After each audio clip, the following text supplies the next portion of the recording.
नमस्कार दोस्तों, मैं मनसाराम वर्मा अपने चैनल एसएम स्टडी गुरु पर आप सभी का एक बार फिर से स्वागत करता हूं। जैसा कि आप सभी को पता है कि UP triple SC lower PCS 2019 की तैयारी चैनल पर लगातार करवाई जा रही है। इंपॉर्टेंट वीडियोस मिल रहे हैं, प्लस प्रैक्टिस सेट तो हम लोग लगातार करवा रहे हैं। उसी श्रृंखला में ये नवा प्रैक्टिस सेट जीएस के 50 प्रश्न होंगे। आई होप कि आप लोगों की तैयारी बहुत ही अच्छी चल रही होगी। लास्ट टाइम जो भी अब तक आप लोगों ने पढ़ा है, प्लीज़ उसका रिवीजन करिए और प्रैक्टिस सेट जरूर सॉल्व करिए। प्रैक्टिस सेट जरूर सॉल्व करिए। जिन साथियों ने अब तक 8 प्रैक्टिस सेट के सभी सब्जेक्ट के वीडियोस नहीं देखे हैं, डिस्क्रिप्शन में उनको लिंक मिल जाएगी, वहां से जा करके वो प्लीज़ देख जरूर लें। एग्ज़ाम से पहले पहले मैं कोशिश करता हूं कि कल तक आपको जितने प्रैक्टिस सेट हैं सभी कंप्लीट 10 प्रैक्टिस सेटों का वादा किया है मैंने, और 10 प्रैक्टिस सेट के सभी सब्जेक्ट प्रोवाइड करवा दिए जाएंगे। साथ ही साथ करंट अफेयर के वीडियोस भी लगातार आपको मिल रहे हैं। एक कंप्यूटर का वीडियो भी आएगा, उसको भी मिस मत करिएगा, आप लोग जरूर देखिएगा एग्जाम से पहले पहले। स्टार्ट करते हैं पहले प्रश्न से। फर्स्ट क्वेश्चन आपकी स्क्रीन पे है, आप लोग, मैं रीड कर देता हूं, आंसर जरूर करते रहें, गलत करें या सही करें, आंसर आपको जरूर करना है। तो पहला प्रश्न है, हाक जेट उड़ाने वाली पहली महिला पायलट कौन है? तो इसका आंसर करना है। सभी लोग आंसर करते रहें और शेयर कर दें। चैनल पे जितने भी वीडियो हैं उनको ज़रूर देखें। शेयर करना है, लाइक करना है और चैनल को सब्सक्राइब करना है और करवाना है, ये आपकी जिम्मेदारी है। इस प्रश्न का सही आंसर होगा ऑप्शन ए, मोहना सिंह। मोहना सिंह हाक जेट उड़ाने वाली पहली महिला पायलट बन चुकी हैं। इसके एक्सप्लेनेशन की बात करें तो 31 मई 2019 को फ्लाइट लेफ्टिनेंट मोहना सिंह हाक जेट को उड़ाने वाली पहली महिला पायलट बनी। पश्चिम बंगाल में स्थित कलाई कुंडा एयरफोर्स स्टेशन पर, एक एक शब्द पे आपको ध्यान देना है। हम बात कर रहे हैं पश्चिम बंगाल में स्थित कलाई कुंडा एयरफोर्स स्टेशन पर लड़ाकू विमान हाक जेट क्या है? लड़ाकू विमान है। उसको सफलतापूर्वक लैंड करवाया किसने? मोहना सिंह ने। तो ये आपको याद रखना है। इससे पूर्व अगर बात करें तो फ्लाइट लेफ्टिनेंट भावना कंठ ने MiG-21 बायसन को दिन में उड़ाकर फाइटर जेट उड़ाने वाली पहली महिला पायलट बनी थी।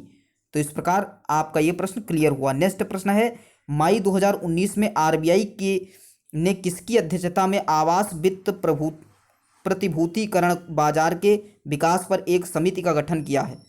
तो 27 का सही आंसर सभी लोग कमेंट करते रहें। आप लोगों से जुड़कर हमको बहुत अच्छा लग रहा है। मैं सक्सेसफुली 10 प्रैक्टिस सेट करवा पाऊंगा, इस बात की मुझे भी खुशी होगी। और आपका ये दायित्व बनता है कि आप चैनल को सब्सक्राइब करिए और सब्सक्राइब करवाइए, क्योंकि हम लोग मेंस के लिए और यूपीएसआई जूनियर असिस्टेंट के भी प्रैक्टिस सेट सॉल्व करवाएंगे। ये मेरी कोशिश होगी। 27 का सही आंसर आप लोगों ने कर लिया होगा। 27 का सही आंसर ऑप्शन सी होगा, हर्षवर्धन इसका सही आंसर है। इसके बारे में बताते हैं। मई 2019 में भारतीय रिजर्व बैंक आरबीआई ने आवास वित्त प्रतिभूतिकरण बाजार के विकास पर बैन एंड कंपनी के वरिष्ठ सलाहकार हर्षवर्धन जी की अध्यक्षता में 6 सदस्यीय समिति का गठन किया था। यह समिति वर्तमान में मौजूदा विनिमय सहित बंधक समर्थित, शब्दों पे ध्यान दीजिएगा, बंधक समर्थित प्रतिभूतिकरण को मौजूदा स्थिति की समीक्षा करेगी, उसे अंतर्राष्ट्रीय मानदंडों के साथ उपयुक्त रूप से संरेखित करने हेतु विशिष्ट सिफारिशें की। ये इसका एक्सप्लेनेशन बनेगा। नेक्स्ट प्रश्न है, इंपॉर्टेंट होगा। 91 यानी कि 91वें ऑस्कर पुरस्कार वार्षिक अकादमी पुरस्कार किस फिल्म को सर्वश्रेष्ठ फिल्म का पुरस्कार दिया गया? तो इस प्रश्न का सही आंसर सभी लोग करें। इस प्रश्न का सही आंसर है ग्रीन बुक। कई बार आप लोगों ने पढ़ा होगा, तो अब पढ़ने का वक्त नहीं है, प्रैक्टिस करने का वक्त है, क्योंकि टाइम बहुत कम है। आपका 30 सितंबर और 1 अक्टूबर को एग्जामिनेशन है। तो इस प्रश्न का सही आंसर होगा ग्रीन बुक। 24 फरवरी को 2019 को अमेरिकी फिल्म है ये। 91वें ऑस्कर पुरस्कार कहाँ पे हुए? तो लॉस एंजलिस में हुए, और इसमें ग्रीन बुक को बेस्ट फिल्म का पुरस्कार दिया गया। तो ये याद रखना है। नेक्स्ट प्रश्न होगा, 5वां अंतर्राष्ट्रीय बांध सुरक्षा सम्मेलन कहाँ आयोजित किया गया? और नेक्स्ट है, एशियन टी अलायंस की घोषणा कहाँ की गई? दोनों प्रश्नों का आंसर आप लोग कमेंट करते रहिए। एग्जामिनेशन में आपको जल्दबाजी नहीं करना है, क्वेश्चन को अच्छे से पढ़ना है और फिर बहुत ही अच्छे से आंसर करना होगा। एक्यूरेसी पर आपको विशेष ध्यान देना है, गलत प्रश्न को बिल्कुल ना करें, अच्छा होगा आपके लिए। 29 का सही आंसर होगा option number D. Option number D जिन्होंने किया है बिल्कुल सही है, भुवनेश्वर। 5वां अंतर्राष्ट्रीय बांध सुरक्षा सम्मेलन भुवनेश्वर में आयोजित किया गया। देश में मौजूदा समय में कितने बांध हैं? तो 5264 बांध संचालित हैं, जबकि 437 बांध जो है निर्माणाधीन हैं, यानी कि अभी उनका निर्माण हो रहा है।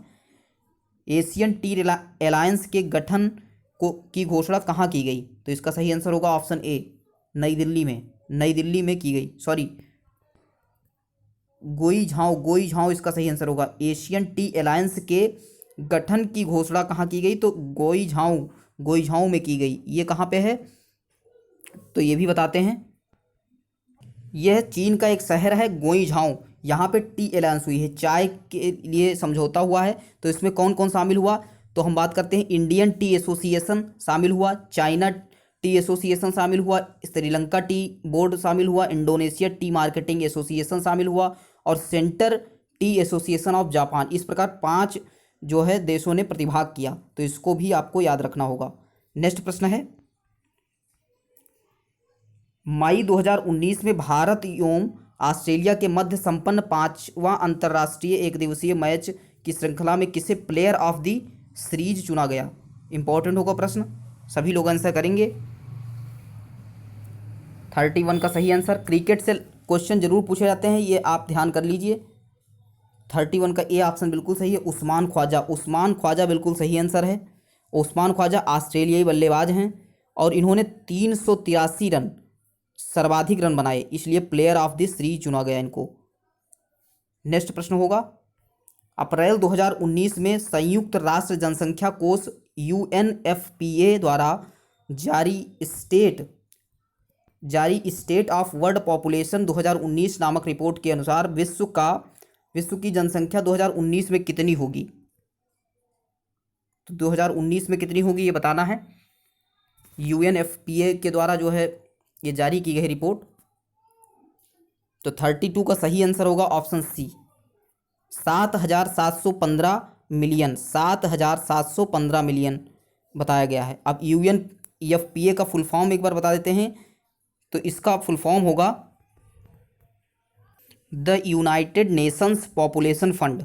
The United Nations population fund इसका फुल फॉर्म होगा और हेड ऑफिस है न्यूयॉर्क, लिख देता हूँ यहाँ पे, न्यूयॉर्क सिटी US, यहाँ पे इसका हेडक्वार्टर है। तो ये लर्न रखना है। इसके अनुसार जो है 7,715 मिलियन बताया गया है। नेक्स्ट प्रश्न है, प्रश्न आपके समक्ष है, सभी लोग आंसर करेंगे इसका। द्विपक्षीय समुद्री अभ्यास सिम्बेक्स 2019 का आयोजन किन 2 देशों के सेनाओं के बीच किया गया? और नेक्स्ट है, मार्च 2019 में संपन्न महिला गोल्फ प्रतियोगिता दक्षिण अफ्रीका ओपन टूर्नामेंट 2019 का खिताब किसने जीता? इन दोनों प्रश्नों का सही आंसर करिए, 33 और 34 का। और जिन साथियों ने अब तक प्रैक्टिस सेट 8 प्रैक्टिस सेट नहीं देखे हैं, जा करके एक बार डिस्क्रिप्शन में लिंक आपको मिल जाएगी प्लेलिस्ट की, वहाँ से आप वीडियोज़ को देख लीजिए।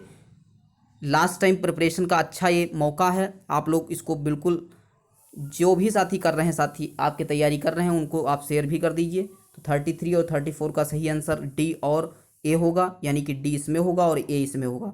बताते हैं क्या होगा। द्विपक्षीय समुद्री अभ्यास सिम्बेक्स 2019 का आयोजन भारत और सिंगापुर के बीच में किया गया, जबकि यहाँ पे बात करें तो 2019 में संपन्न महिला गोल्फ प्रतियोगिता दक्षिण Africa open tennis tournament, golf है तो गोल्फ प्रतियोगिता 2019 का खिताब किसने जीता? दीक्षा डागर इसका सही आंसर होगा, इन्होंने जीता। और भारत और सिंगापुर के बीच में सिम्बेक्स 2019 का आयोजन किया जाता है, तो ये भी ध्यान रखना है। नेक्स्ट प्रश्न होगा, विश्व रेड क्रॉस दिवस कब मनाया जाता है? अच्छा प्रश्न है। 35 का सही आंसर करें। सही आंसर क्या होगा? सही आंसर होगा 8 मई। 8 मई सही आंसर होगा, ऑप्शन बी। ऑप्शन बी बिल्कुल सही आंसर है। नेक्स्ट प्रश्न है, ये यहाँ पे लिखा हुआ नगर लिखे हुए हैं और उद्योग लिखे हुए हैं, तो इनको आपको करना है मैच। आप लोग मिलान करिए इसका, ऑप्शन आपको दिखा देते हैं। यहाँ से 4 से 5 प्रश्न आपके प्रिपेयर होंगे और किसी भी एग्जाम में पूछे जा सकते हैं। तो आप ये मान के चलिए कि आप लोअर पीसीएस के साथ साथ पीसीएस प्री और जितने भी एआरओ आरओ जितने भी आएंगे जूनियर असिस्टेंट, सबकी तैयारी आपकी एक साथ हो रही है। यहाँ पे ए बी सी डी को मिलाएं आप लोग। ए ऑप्शन बिल्कुल सही है, ए बिल्कुल सही है। 4 1 2 3, 4 1 2 और 3, यानी कि डेट्राइट का संबंध है ऑटोमोबाइल से, अनसन का संबंध है लौह इस्पात से, मिलान का संबंध है रेशम वस्त्र से, और हवाना हवाना सिगार के लिए प्रसिद्ध है। तो इस प्रकार आपके यहाँ से प्रश्न प्रिपेयर हुए। नेक्स्ट है, निम्नलिखित में से किस देश का तंबाकू उत्पादन में विश्व में प्रथम स्थान है।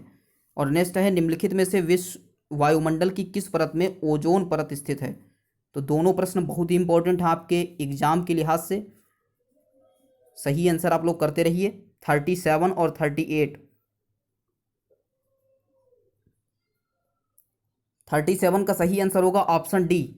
ऑप्शन डी बिल्कुल सही आंसर है। चीन इसका सही आंसर होगा। चीन देश का तंबाकू उत्पादन में विश्व में पहला स्थान चीन का है। अगर हम बात करें दूसरे स्थान की, तो दूसरा स्थान है ब्राज़ील का और तीसरा स्थान भारत का है तंबाकू उत्पादन में। तो तीनों इंपॉर्टेंट हैं, आप इसको याद रखिए। नेक्स्ट प्रश्न है, निम्नलिखित में से वायुमंडल की किस परत में ओजोन परत स्थित है। तो 38 का बी ऑप्शन बिल्कुल सही है। समताप मंडल, समताप मंडल के निचले भाग में अगर हम बात करें 15 से 35 किलोमीटर की ऊंचाई पर पाई जाती है क्या, ये ओजोन परत। तो समताप मंडल इसका सही आंसर होगा। नेक्स्ट प्रश्न है, निम्नलिखित में से किस राज्य में कोयले का सर्वाधिक संचित भंडार है। 39 का सही आंसर होगा ऑप्शन ए। सभी को पता है झारखंड, झारखंड जो है कोयला के लिए जाना जाता है। अगर इसकी और बात करें तो इंडियन मिनरल ईयरबुक 2018 के आंकड़ों के अनुसार कोयले का सर्वाधिक संचित भंडार, यानी कि सबसे ज़्यादा संचित करने के लिए झारखंड प्रथम स्थान पे है। इसके पश्चात उड़ीसा, याद रखना होगा उड़ीसा, फिर है छत्तीसगढ़, देन है पश्चिम बंगाल। इनका स्थान है उड़ीसा, छत्तीसगढ़, पश्चिम बंगाल और सबसे पहला है झारखंड। नेक्स्ट प्रश्न होगा, इसको आप लोगों को मैच करना होगा। फसल लिखी हुई हैं और रोग लिखे हुए हैं, तो यहाँ से आपके 3 से 4 प्रश्न आपके प्रिपेयर हो जाएंगे। अगर यहाँ पे ऑप्शन देखेंगे तो ऑप्शन आपको बाद में दिखाते हैं, पहले आप इसको एक बार मैच कर लीजिए। तो आप लोगों ने मैच कर लिया होगा। अब यहाँ पे देखते हैं ऑप्शन, तो ऑप्शन यहाँ पे कौन सा आपके हिसाब से सही हो रहा है। तो बी ऑप्शन आपके हिसाब से सही हो रहा होगा। अगर बी सही हो रहा है तो बिल्कुल सही कर रहे हैं आप।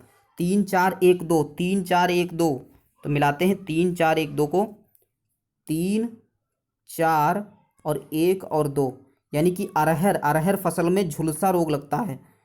अगर आलू की बात करें तो सॉरी, अरहर में होता है उकट्ठा, उकठा उकठा जो रोग होता है ये अरहर के लिए होता है।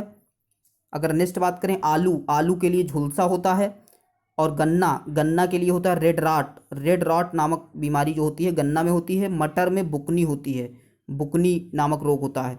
तो इस प्रकार आप यहाँ से फसल और रोग प्रिपेयर कर सकते हैं। नेक्स्ट है, निम्नलिखित में से किस समूह की फसलें नकदी हैं। और नेक्स्ट है, थिंग्स टू लीव बिहाइंड के उपन्यास के लेखक का नाम बताना है।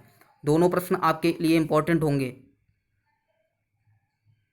आंसर करते रहें सभी लोग और शेयर कर दें सेशन को, जिससे कि ज़्यादा से ज़्यादा लोग साथ में जुड़ सकें।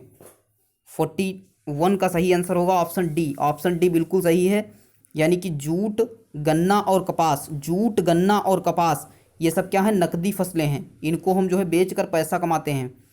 और बाकी जो खाद्य फसलें हैं, मक्का, गेहूँ, चावल खाद्य फसलों में आती हैं। नेक्स्ट हम बात करें थिंग्स टू लीव बिहाइंड, इसकी लेखिका जो हैं या फिर लेखक कौन है।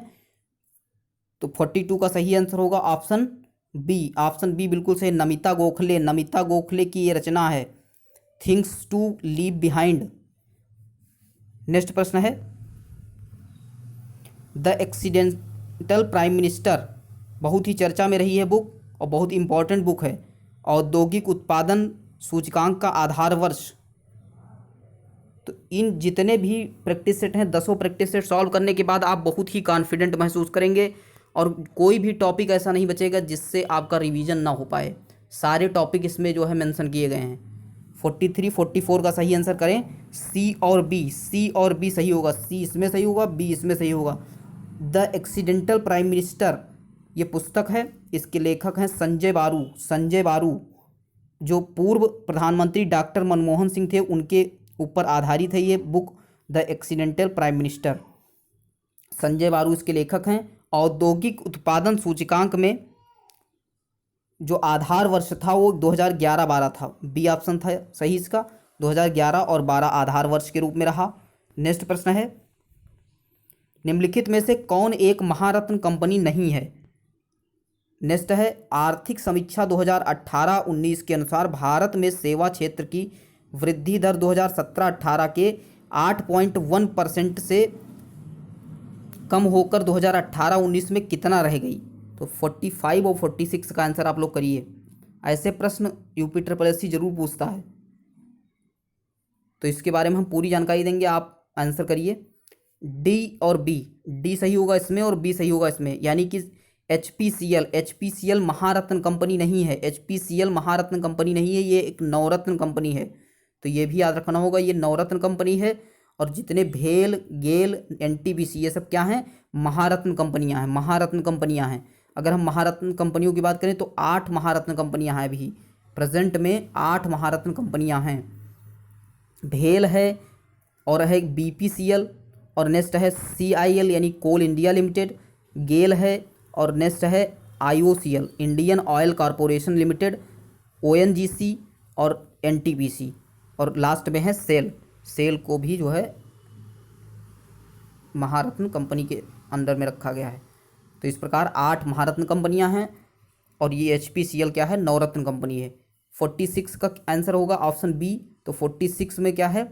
7.5%, 7.5% इसका सही आंसर होगा। अगर हम इसके बात करें तो आर्थिक समीक्षा 2018-19 के अनुसार भारत में सेवा क्षेत्र की वृद्धि 2017-18 के 8.1% से कम होकर 2018-19 में 7.5% रह गई। तो ये आपके लिए इंपॉर्टेंट होगा प्रश्न। वर्तमान 2019-20 बजट में राजकोषीय घाटा यानी कि जीडीपी का कितने प्रतिशत अनुमानित रहा? जो राजकोषीय घाटा था जीडीपी का कितना परसेंट जो है अनुमानित रहा? तो आप लोग आंसर करिए इसका। बजट से क्वेश्चन है और इम्पोर्टेंट क्वेश्चन होगा ये आपकी एग्जामिनेशन के लिए। 47 का आंसर होगा बी, 3.3%, 3.3% इसका सही आंसर होगा। बजट 2019-20 के अनुसार राजकोषीय घाटा जीडीपी का 3.3% अनुमानित रहा, जबकि राजस्व एवं प्राथमिक घाटा क्रमशः 2.3 एवं 0.2% अनुमानित रहा। नेक्स्ट प्रश्न है, ललित कला अकादमी की स्थापना कब हुई? कुंभ मेला और अर्ध कुंभ क्रमशः प्रत्येक वर्ष लगते हैं। तो ये दोनों प्रश्न इंपॉर्टेंट हैं, सभी लोग आंसर करें। और जिन साथियों ने अब तक नहीं देखा है, 8 प्रैक्टिस सेट कंप्लीट करवाए जा चुके हैं, जा करके जरूर देखें, चैनल पर विजिट जरूर करें। अगर आपका कोई साथी लोअर पीसीएस के लिए प्रिपरेशन कर रहा है तो उसको लास्ट टाइम आप वीडियो जरूर रिकमेंड कर दें, यानी कि शेयर कर दें उसको। ललित कला अकादमी का सही आंसर क्या होगा? 48 का होगा डी ऑप्शन, बिल्कुल सही है, डी ऑप्शन बिल्कुल सही है। 1954 ललित कला अकादमी की स्थापना 5 अगस्त 1954 को नई दिल्ली में की गई। इसके 5 क्षेत्रीय केंद्र हैं, कौन कौन से? तो दिल्ली, चेन्नई, भुवनेश्वर, कोलकाता, लखनऊ। दिल्ली, चेन्नई, भुवनेश्वर, कोलकाता और लखनऊ इसके 5 क्षेत्रीय केंद्र हैं ललित कला अकादमी के। नेक्स्ट प्रश्न है, कुंभ मेला और अर्ध कुंभ मेला प्रत्येक वर्ष लगते हैं। तो इसका सही आंसर होगा ए ऑप्शन, 12वें और 6ठे, यानी कि कुंभ मेला 12वें वर्ष लगता है, अर्ध कुंभ मेला 6ठे वर्ष लगता है। अर्ध कुंभ की बात करें तो अर्ध कुंभ हरिद्वार एवं प्रयागराज में लगता है, जबकि कुंभ का आयोजन हरिद्वार, प्रयागराज, नासिक एवं उज्जैन में किया जाता है। तो ये भी ध्यान रखना है। नेक्स्ट प्रश्न है, किन नदियों के संगम में त्रिवेणी संगम के नाम से भी अभिहित किया जाता है? तो 50 का सही आंसर सभी लोग करें। बी ऑप्शन सही होगा, गंगा यमुना सरस्वती। गंगा यमुना सरस्वती को त्रिवेणी संगम के नाम से जाना जाता है। ये कहाँ पे? प्रयागराज, उत्तर प्रदेश। नेक्स्ट प्रश्न है, छठ पूजा में किस भगवान की पूजा की जाती है, जो उत्तर प्रदेश, बिहार, झारखंड का एक बहुत ही महत्वपूर्ण त्यौहार है? तो इसमें आप लोगों को बताना है नेक्स्ट है सेंट्रल फुटवियर ट्रेनिंग इंस्टीट्यूट स्थित है, कहाँ पे स्थित है? तो 51 और 52 का सही आंसर आप लोग करते रहें। डी और ए, डी और ए। डी यानी कि सूर्य भगवान की पूजा होती है। और नेक्स्ट आगरा, आगरा में है सेंट्रल फुटवियर ट्रेनिंग इंस्टीट्यूट स्थित है। तो छठ पूजा होती है, उसमें जो है भगवान सूर्य का जो है पूजा किया जाता है। तो बिहार, झारखंड और उत्तर प्रदेश में ये महत्वपूर्ण त्यौहार है। नेक्स्ट प्रश्न है, निम्नलिखित में कथनों में पर विचार कीजिए। सत्य कथन का चुनाव करना है, सत्य कथन का चुनाव करना है जो सही लिखा हुआ है। तो ऑप्शन आपके समक्ष हैं, आप लोग पढ़ करके आंसर जरूर करें। अगर स्पीड कम ज़्यादा लग रही है तो आप लाइव देख रहे हैं, लाइव देखने के बाद आप इसको जो है स्पीडोमीटर से कम ज़्यादा कर सकते हैं, जो कि आपको यहाँ पे इस पॉइंट पे मिल जाएगा। स्पीडोमीटर के 3 पॉइंट होंगे, उन पे क्लिक करके आप जो है कर सकते हैं। 53 का सही आंसर सभी लोगों ने कर लिया होगा, ए ऑप्शन बिल्कुल सत्य है। महान्यायवादी की योग्यता सर्वोच्च न्यायालय के न्यायाधीश के समान होती है, ये बिल्कुल सही लिखा हुआ है। और जितने भी गिवन हैं ये सब गलत हैं। नेक्स्ट प्रश्न है, लोकसभा अध्यक्ष अपने निर्णायक मत का प्रयोग करता है। और नेक्स्ट है, संसद के उच्च सदन के सदस्य चुने जाते हैं। तो किसी भी टॉपिक से प्रश्न छोड़े नहीं गए हैं, पॉलिटी हो, हिस्ट्री हो, ज्योग्राफी हो, यूपी स्पेशल हो, करंट अफेयर हो, सबसे क्वेश्चन समाहित किए गए हैं। इन दोनों प्रश्नों का सही आंसर सभी लोग करिए। सी ऑप्शन सही होगा, सी ऑप्शन बिल्कुल सही है। जब वोट बराबर हो जाएं, जब वोट बराबर हो जाएं यानी कि टाई हो जाए तो निर्णायक मत किसका होता है? लोकसभा अध्यक्ष का होता है। तो इसको ध्यान रखना है। ये भारतीय संविधान के अनुच्छेद 100 के 1 में जो है दिया गया है। इसको हम कहते हैं casting vote, casting vote. Next प्रश्न है, संसद के उच्च सदन के सदस्य चुने जाते हैं। 55 का सही आंसर सभी लोगों ने कर लिया होगा, ए ऑप्शन सही होगा। राज्यों की विधानसभाओं द्वारा संसद के उच्च सदन के सदस्य का चुनाव किया जाता है। और इनका कार्यकाल कितना होता है? 6 वर्ष, 6 वर्ष के लिए होता है। आप लोग कमेंट करके बताएं कि जो राज्यसभा का अध्यक्ष होता है यानी कि सभापति, किसे कहा जाता है? तो आप लोग जो है आप कमेंट करके बताएं। नेक्स्ट है, निम्नलिखित में से भारत के संविधान के संदर्भ में क्या सत्य है? तो राष्ट्रपति के संबंध में 2 वाक्य लिखे गए हैं, इनके बताना है सही आंसर। तो 56 का सही आंसर होगा ऑप्शन सी, यानी कि फर्स्ट और सेकंड दोनों सही लिखे हुए हैं। राष्ट्रपति संसद के किसी भी सदन का सदस्य नहीं होता है, बिल्कुल सही है। संसद राष्ट्रपति और दोनों सदनों से मिलकर बनेगी, ये भी सही लिखा हुआ है। नेक्स्ट प्रश्न है, सर्वोच्च न्यायालय का न्यायाधीश अपना त्यागपत्र किसे सौंपता है? और नेक्स्ट प्रश्न है, संविधान के किस अनुच्छेद के अंतर्गत राज्यपाल राष्ट्रपति के विचार के लिए किसी विधेयक को आरक्षित रख सकता है? तो दोनों प्रश्नों का आंसर सही आंसर करिए जल्दी से। 57 का आंसर होगा बी ऑप्शन, राष्ट्रपति को। भारतीय संविधान के अनुच्छेद 124(2) के अनुसार सर्वोच्च न्यायालय का कोई न्यायाधीश राष्ट्रपति को संबोधित अपने हस्ताक्षर सहित लेख अपना त्यागपत्र दे सकता है। और नेक्स्ट है 58 का सही आंसर क्या होगा? तो 58 का सी ऑप्शन बिल्कुल सही है। अनुच्छेद 200 में ऐसा प्रावधान है कि जो अनुच्छेद के अंतर्गत राज्यपाल राष्ट्रपति के विचार के लिए किसी विधेयक को आरक्षित रख सकता है, ऐसा प्रावधान किया गया है अनुच्छेद 200 में। तो ये भी ध्यान रखना है। नेक्स्ट प्रश्न है, निम्नलिखित में से कौन सा कथन सही नहीं है? तो कथन लिखे हुए हैं, इनको पढ़ करके आप आंसर करिए। तो 59 का सही आंसर होगा ऑप्शन डी, ऑप्शन डी। ये बिल्कुल गलत लिखा हुआ है। अनहैप्पी इंडिया की रचना बाल गंगाधर तिलक की रचना है, ये बिल्कुल गलत लिखा हुआ है। ये लाला लाजपत राय की रचना है। तो इसको ध्यान में रखना है कि जो अनहैप्पी इंडिया है वो लाला लाजपत राय जी की रचना है। तो ये कई बार एग्जाम में आ चुका है। नेक्स्ट हम बात करें यहाँ पे, जो इंडियन स्ट्रगल सुभाष चंद्र बोस जी की रचना है। इंडियन अनरेस्ट वैलेंटाइन सिरोल और a nation in the making Surendra Nath Banerjee. तो ये चारों को ध्यान रखना है। नेक्स्ट प्रश्न होगा, अंग्रेजों ने भारत में सर्वप्रथम परोक्ष निर्वाचन प्रणाली की शुरुआत किस अधिनियम के द्वारा की थी? तो इस प्रश्न का सही आंसर करें। साथ ही साथ 61 को पढ़ देता हूँ। दिसंबर 1916 में इंडियन नेशनल कांग्रेस तथा मुस्लिम लीग ने एक ही समय अपने अधिवेशन आयोजित किए थे। इस कांग्रेस अधिवेशन की अध्यक्षता किसने की। तो दोनों प्रश्नों के आंसर जल्दी जल्दी आप लोग कमेंट करते रहिए और सेशन को शेयर जरूर करिए। सेशन को शेयर करेंगे तो आपको फ़ायदा होगा और साथ ही साथ आपके दोस्त, आपके जानने वाले को भी फ़ायदा होगा। तो दोनों क्वेश्चन बहुत अच्छे हैं। सी ऑप्शन बिल्कुल सही है। 1892 बिल्कुल सही आंसर है। 1892 के अधिनियम द्वारा अंग्रेजों ने भारत में सर्वप्रथम परोक्ष निर्वाचन प्रणाली की शुरुआत की। तो ये सही हो जाएगा 1892। 61 में क्या होगा? 61 का सही ऑप्शन होगा बी, अंबिका चरण मजूमदार। 1916 इंडियन नेशनल कांग्रेस तथा मुस्लिम लीग ने एक ही समय अपने अधिवेशन आयोजित किए थे। इसमें कांग्रेस अधिवेशन की अध्यक्षता अंबिका चरण मजूमदार जी द्वारा की गई थी। तो इसको ध्यान में रखना है। नेक्स्ट प्रश्न की बात करें 62। 50 प्रश्न होंगे, बहुत ही इंपॉर्टेंट हैं आपके एग्जामिनेशन के लिहाज से। और जिन साथियों ने अब तक जो है 8 प्रैक्टिस सेट नहीं देखे हैं, जाकर के 8 के सभी सब्जेक्ट के एनालिसिस करवाए गए हैं। तो 62 का सही आंसर सभी लोग करें। असहयोग आंदोलन बिल्कुल सही आंसर है। असहयोग आंदोलन बिल्कुल सही आंसर है, ऑप्शन ए।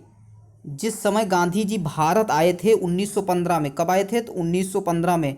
उस समय प्रथम विश्व युद्ध चल रहा था, ये सभी को पता है। उन्होंने सरकार के युद्ध प्रयासों की में मदद की, जिसके लिए सरकार ने उन्हें कैसरे हिंद, जो ब्रिटिश सरकार थी उसने केसरे हिंद की उपाधि से सम्मानित किया। किसको? गांधी जी को।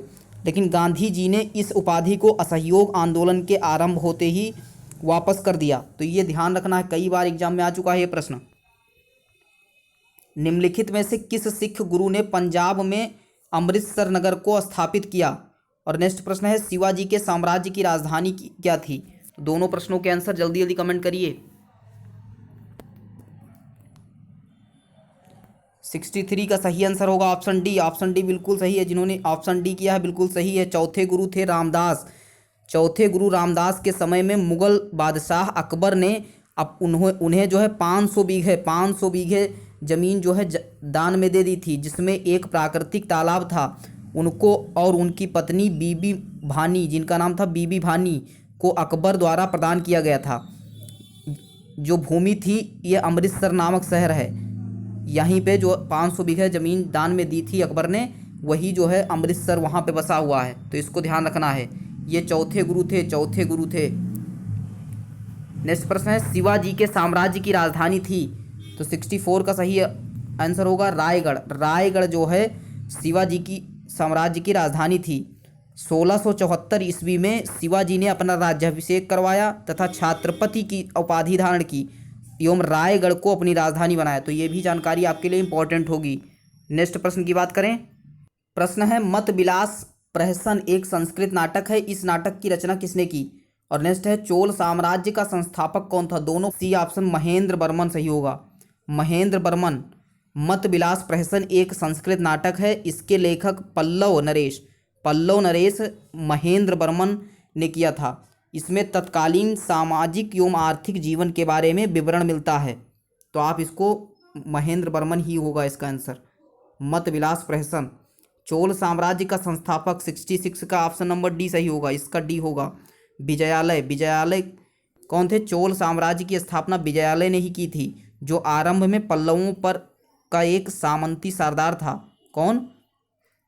तो ये चोल साम्राज्य जो था इसकी स्थापना ही विजयालय ने की थी और पल्लवों का एक सामंती सरदार था, इसको कंसीडर करिएगा।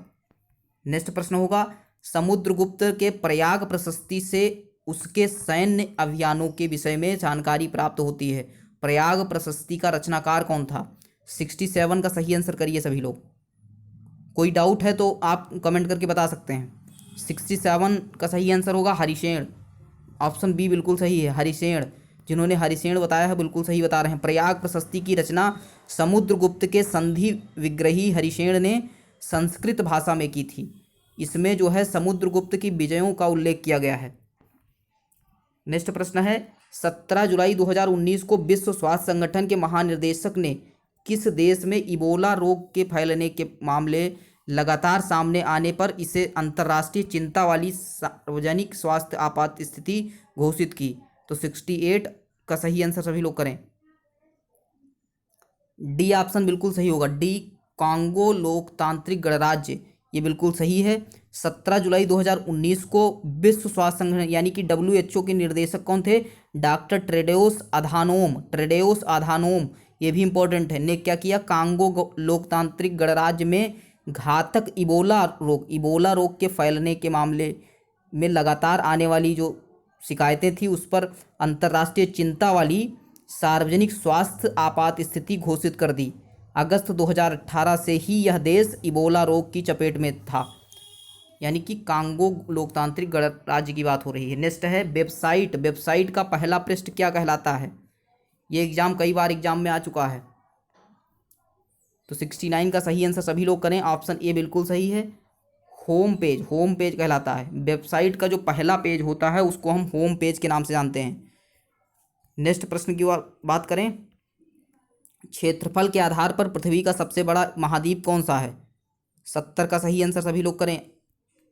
तो सबको पता होगा एशिया महाद्वीप जो है क्षेत्रफल के दृष्टि से सबसे बड़ा महाद्वीप है, जबकि ऑस्ट्रेलिया सबसे छोटा है और ये सबसे बड़ा है।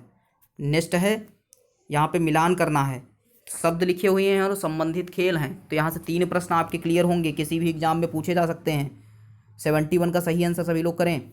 ये ऑप्शन बिल्कुल सही है। जिन्होंने ए बताया है बिल्कुल सही बता रहे हैं। BAC यानी कि BA और C। नो बॉल क्रिकेट से संबंधित है, गोल है हॉकी से, नॉकआउट है बॉक्सिंग से, तो ध्यान रखना है इसको। महिगीर जो जनजाति है किस धर्म से जो संबंध रखती है ये बताना है। 72 का सही आंसर सभी लोग करेंगे। सी ऑप्शन बिल्कुल सही है। इस्लाम धर्म से जो है अनुयायी थे। कौन? महिगीर जो जनजाति थी वो इस्लाम धर्म के अनुयायी थे, तो इसको ध्यान रखना है। नेक्स्ट प्रश्न होगा, उत्तर प्रदेश में जैन एवं बौद्ध धर्म दोनों का प्रसिद्ध तीर्थ स्थान बताना है, और निम्नलिखित में से कौन उत्तर प्रदेश का लोक नृत्य नहीं है? तो ये प्रश्न हम करवा चुके हैं, ये दोबारा है। तो 73 और 74 का सही आंसर करिए। 73 का सही आंसर होगा डी ऑप्शन, कौसाम्बी। जैन एवं बौद्ध दोनों धर्मों के लिए प्रसिद्ध है कौन सा तीर्थ? कौसाम्बी। तो इसको याद रखना है। कौसाम्बी में क्या है? तो अनेक विहार हैं, उनमें सर्वप्रथम घोषिताराम जो विहार था वो प्रसिद्ध है। नेक्स्ट है 74 का सही आंसर होगा ऑप्शन डी, भांगड़ा कहाँ का है? पंजाब का लोक नृत्य है। चरकुला, कर्मा और चौरसिया उत्तर प्रदेश का लोक नृत्य है, तो इसको ध्यान में रखना है। नेक्स्ट है, लास्ट क्वेश्चन है। अपना स्कोर जरूर कमेंट करके बताइएगा और एक बार प्लेलिस्ट चेक करिएगा। अगर कोई भी वीडियो मिस हुआ है तो उसको आप एक बार ज़रूर देखिए, चैनल को सब्सक्राइब करिएगा। 75 है 2017-18 के सापेक्ष वर्ष 2018-19 में उत्तर प्रदेश के प्रति व्यक्ति आय में कितनी वृद्धि हुई? इंपॉर्टेंट होगा ये प्रश्न। बी ऑप्शन बिल्कुल सही है। 5.9 हज़ार रुपये 5.9 हज़ार रुपये उत्तर प्रदेश की प्रति व्यक्ति आय वृद्धि दर्ज की गई है, तो इसको ध्यान में रखना है। जो 2016 और 17 की जो तुलना की जाए तो ये इस 5.5 हज़ार थी, जो कि बढ़ करके 5,900 रुपये हो गई है, तो इसको ध्यान रखना है। मिलते हैं नेक्स्ट वीडियो के साथ, तब तक के लिए धन्यवाद। जय हिंद, जय भारत।